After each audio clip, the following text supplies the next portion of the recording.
سلام بینندگان ارجمند، امروز پنجشنبه 26 مارس است. شما برنامه خبری و تحلیلی اخبار آزادی را میبینید. این برنامه در 15 دقیقه شما را با خبرهای اخیر از تاجیکستان و جهان آشنا میکند. حالا با چندی از موضوعهای نشر شناس شوید. در حالی که ایران جای داشتن مذاکرات با آمریکا را رد ولی اعتراف میکند که پیشنهادهای واشنگتن را ارزیابی دارد، ترامپ میگوید مقامات تهران از اعتراف حقیقت ترس دارند. ضمناً آنها گفتگو دارند و بسیار میخواهند که سازش به دست آید، ولی آنها از گفتن این چیز هراس دارند، چون که به این اندیشند که آنها را مردم خودشان میکشد. پشتیبان‌های آمریکا و اسرائیل در تاجیکستان شماری از ایرانیان برون مرزی که در دوشنبه قرار دارند خواستار شکست رژیم اسلامی هستند. رژیم دیکتاتوری متاسفانه ظرف این 47 سال به کسی رحم نکرد. و به دنبال آن درباره صدمه‌های وزنین در راه‌های تاجیکستان گزارش می‌دهیم که صرف نظر از سنگین‌تر شدن جزا کم نمی‌شوند. ایران وجود مذاکرات با ایالات متحده آمریکا را رد کرد، ولی گفت که پیشنهادهای آمریکایی‌ها را درباره طرح صلح دسترس نموده است. در همین حال پرزیدنت ایالات متحده آمریکا دونالد ترامپ اصرار می‌ورزد که مذاکرات آنها با جانب ایران ادامه دارد، ولی مقامات ایرانی به گفتش خوف دارند که در حال پیش از مهلت آشکار شدن این خبر آنها در جمهوری اسلامی زیر فشار جامعه قرار می‌گیرند. آخرین تحولات را همکارم کایمرسیاتا خلاصه می‌کند. ایران روز 25 مارس گفت که پیشنهاد آمریکا را درباره ختم جنگ می آموزد و در عین زمان تاکید نمود که با واشنگتن در گفتگو نیست. مذاکره هم تا الان انجام نشد. من با ضرس قاطع عرض میکنم هیچ مذاکره و گفتگویی با طرف آمریکایی نبود. البته چند روز هست که طرف آمریکایی شروع کرده به ارسال پیام‌های مختلف از طریق واسطه‌های مختلف. این که پیام‌هایی از طریق کشورهای دوست ما داده بشه و ما هم در جواب مواضع خودمون رو اعلام بکنیم یا هشدارهای لازم رو بدیم، این نه اسمش مذاکره است، نه اسمش گفتگو، نه هیچ. تبادل پیام هست به واسطه دوستانم. منبع‌های اسرائیلی آشنا با موضوع میگن پرزیدنت آمریکا دونالد ترامپ در یک نقشه عبارت از 15 بند طلب‌های زیاد پیش گذاشته است. این طرح از بین بردن برنامه غنیسازی هسته‌ای، ختم استحصال موشک و قطع یاری به همپیمان‌های منطقه‌ای ایران را در بر می‌گیرد.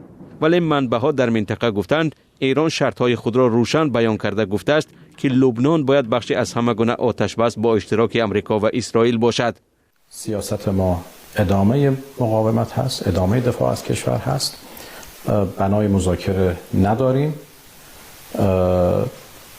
تا الان. کاخ سفید از تصدیق جزئیات خودداری نمود و تهدید کرد که اگر ایران به پایان دادن به جنگ راضی نشود حمله ها را بیشتر خواهند کرد. عناصر باقی مانده رژیم ایران امکانیت دیگری برای همکاری با پرزیدنت ترامپ را دارند و باید جه‌طلبی های هسته‌ای خود را کنار گذاشته دست از تهدید آمریکا و متحدانش بردارند. همه گونه خشونت بیشتر به آن سبب سر میزند که رژیم نمیخواهد درک کند که آنها دیگر شکست داده شده‌اند و از سازش دست میکشند. دونالد ترامپ رئیس جمهوری آمریکا میگوید که جانب ایران از اعتراف مذاکرات با آمریکا میترسد، زیرا در داخل زیر فشار خواهد ماند.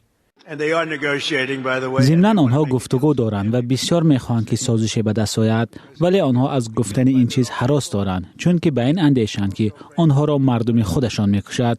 آنها اینچنین هراس دارند که به دست ما کشته میشوند. اسرائیل روز چهارشنبه از حمله‌های نو در داخل ایران خبر داد، در حالی که تهران نیز حمله‌های پهپادی خود را علیه اسرائیل و همپیمان‌های آمریکا در منطقه ادامه می‌دهد. آنتونیو گوتریش دبیر کل سازمان ملل متحد هشدار داد که این نیزا خاورمیانه را به یک جنگ وسیع مقیاس طی می‌دهد و از رهبران خواست که از توسعه خشونت‌ها خودداری کنند و از راه دیپلماتی پیش روند. این بود تحولات اخیر در ایران. شماری از ایرانیان از جمله شهروندان مقیم ایران و هم ایرانیان برون مرزی این شب روز در تاجیکستان هستند. آنها برای تجلیل نوروز از دولت‌های گوناگون به تاجیکستان رفتند. هرچند امسال شمارشان ظاهراً کمتر است. در صحبت با خبرنگاران رادیوی آزادی در دوشنبه آنها گفتند جنگ در منطقه را از خبرها پیگیری میکنند. گزارش ارشاد سلیمانی و امیر صاحب. چند روز قبل از جنگ اومده بودم، ولی اونجا هم شرایط جنگ. یاسیر ساکن شهر تهران است و همگی چند روز پیش از حمله های امریکا و اسرائیل به ایران به تاجیکستان آمده است.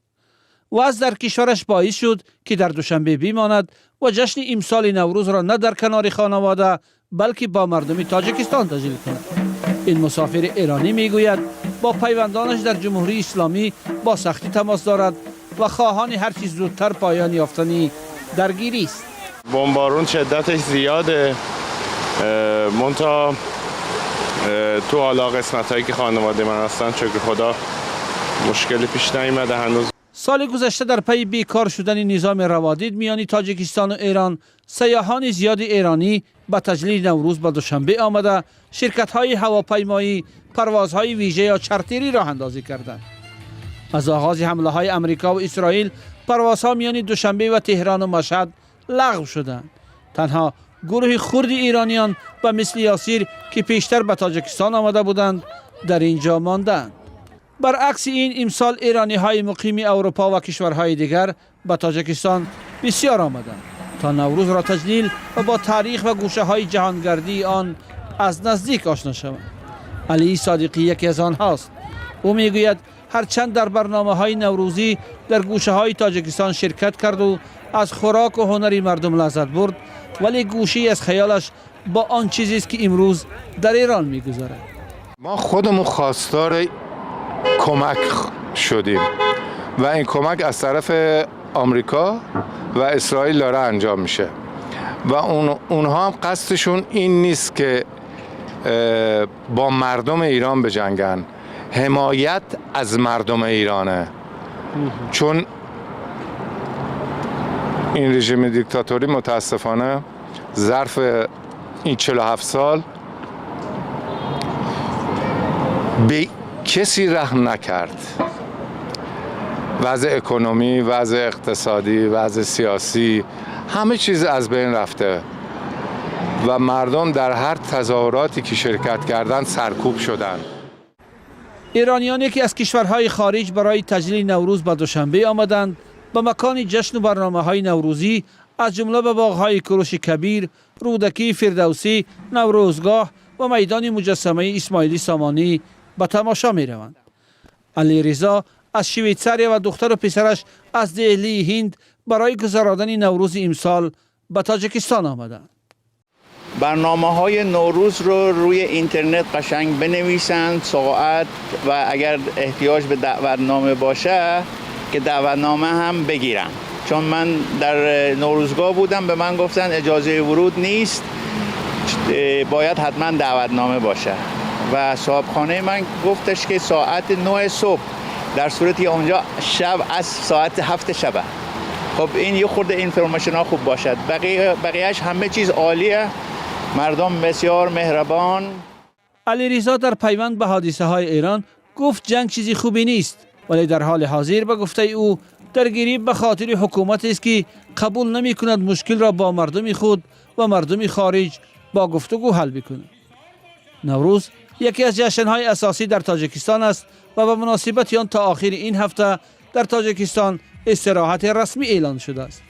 تجلیل جشن نوروز در دوشنبه روز 21 مارس با افروختن گلخن آغاز شد و با برنامه‌های گوناگون هنری در گوشه‌های جمهوری ادامه می‌کند. سلام، اگر خط و خبر می‌خواهید ما داریم. نوید بامدادی، سرخط خبرها، اخبار تاجیکستان و جهان، گزارش‌ها و تحلیل‌ها. چی می‌گذرد و چرا؟ دانستن فهمیدن است. ضمیمه یا اپ ما را بگیرید. در راه‌های تاجیکستان به حساب میانه هر روز 1 نفر کشته و 4 نفر مجروح می شود. در این بین سرنوشت آسیب دیدگان این حادثه ها، آنهایی که در نتیجه صدمه ها یکمری معیوب و دستنیگر می شوند، رقتبار است. چگونه بی‌مسئولیتی و هوا در سر می تواند سرنوشت انسان ها را خط بزند؟ در گزارش همکارانم زرنگیز نوروشا و شهلا عبدالله. بچه ما بچه پهلوان بود، بچه مشقی بود. наздикони Салмон Ваҳобов куштигири 9-солаи тоҷик ки чанд нишону ҷоиза гирифтааст аз ояндаи ӯ умеди зиёд доштанд. як садама ё тасодуфи нақлиётӣ орзуҳои ин наврас ва пайвандонашро барбод дод. тақрибан 1 сол боз Салмон чунин аҳвол дорад. ба гуфтаи наздикон на гап мезанад, на роҳ меравад ва бо душворӣ нафас мекашад. این وضعیت است. من هندوستان بردم قریب 5 ماه در هندوستان بود کودک. اینم این نوا مردم خیلی با مجبورم که من با کودک برم. سر زده پای بچه کار نمیکنه. دست پوچه بچه کار نمیکنه. گپ نمیزنه. نه گپ میزنه نه راه میگرده نه هیچی. ҳодиса баҳори соли гузашта дар ноҳияи восеи вилояти хатлон рух додааст. пайвандонаш гуфтанд Салмон дар роҳи пиёдагард зери чархи мошин монд.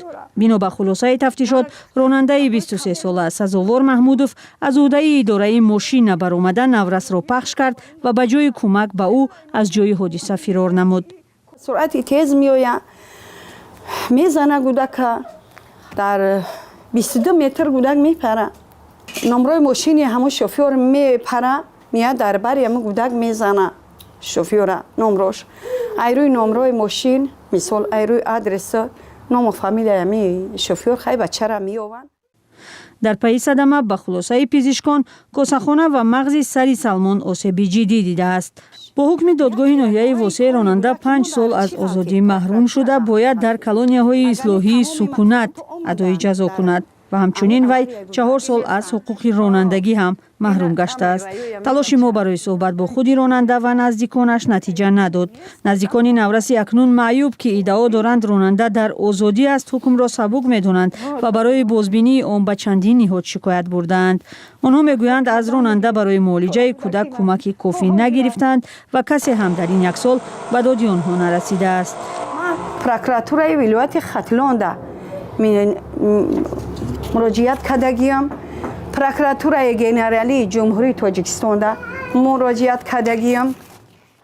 бино ба омори расмӣ дар 2 соли ахир дар тасодуф ё садамаҳои нақлиётӣ дар роҳҳои Тоҷикистон мисли Салмон 3000 нафар маҷрӯҳ шуда беш аз 1000 кас ҷон бохтаанд. вазорати корҳои дохилӣ ҳам рӯзи 25 март хабар додааст ки дар 3 рӯзи ахир 4 кас бар асари садама фавтидааст. вазири корҳои дохилии Тоҷикистон дар нишасти матбуотии моҳи феврал як сабабро дар риоя нашудани меъёр ва қоидаҳои ҳаракат дар роҳ аз сӯи ронандаҳо донист.